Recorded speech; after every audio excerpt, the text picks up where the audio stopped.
আসসালামু আলাইকুম এভরিওয়ান, সবাই কেমন আছেন? আশা করি সবাই ভালো আছেন। আমরাও ভালো আছি। দেখেন, আপনাদের সাথে একটা জিনিস শেয়ার করতে চলে আসলাম। এইটা হলো আমার এক বোন দিয়েছে, ও থাকে বাইরে। ওদের ওখানে অনুষ্ঠানের মতন একটা হইতেছে এটা। যেমন আমাদের বাংলাদেশে অনেক কিছু হইতেছে, তো ওদের ওখানেও হইতেছে। দেখেন কত সুন্দর। এই মানুষ হয়তো কেউ পেঁচা হয়েছে, মানে কেউ সাপ হইছে, মানে অনেক সুন্দরই লাগতেছে। দেখেন এই এই জিনিসটা কি, এটা হয়তো মনে হয় ঘোড়া নাকি জানি না, খুবই ভালো লাগতেছে। আমার কাছে দিছে, আমি আবার আপনাদের সাথে একটু শেয়ার করলাম যে ভালো লাগতেছে দেখা। দেখেন, অবশ্যই ভালো লাগলে আপনারা সবাই লাইক করবেন আর অবশ্যই সাবস্ক্রাইব করে দিবেন। খুবই সুন্দর লাগছে, এ কারণেই আমি আবার একটু ছাড়লাম।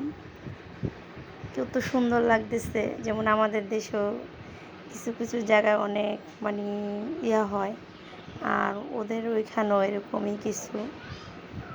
পেঁচাটা সুন্দর লাগতেছে, ঘোড়ার মতন নাকি জানি না, কি সুন্দর দাঁত দিছে, মানে কি সুন্দর আকারটা, খুবই ভালো লাগতেছে।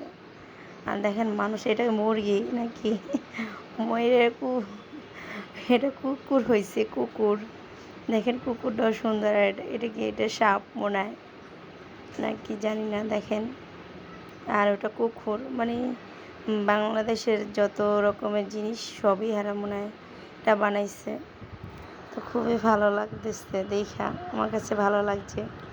আপনাদের কার কাছে কেমন লাগছে জানি না, তো আমার কাছে ভালো লাগছে, কারণ আমি একটু শেয়ার করলাম। দেখেন, এটা জিনিসটা সাপ, খুবই ভালো লাগতেছে। সাপের কি মুখ আর দাঁত বানাইছে।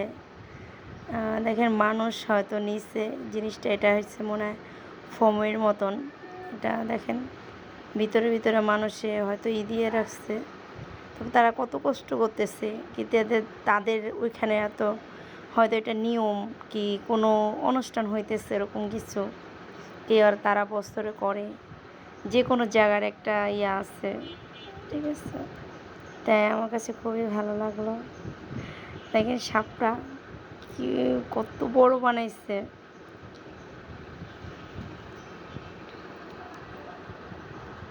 ওকে, বাই, সবাই ভালো থাকেন।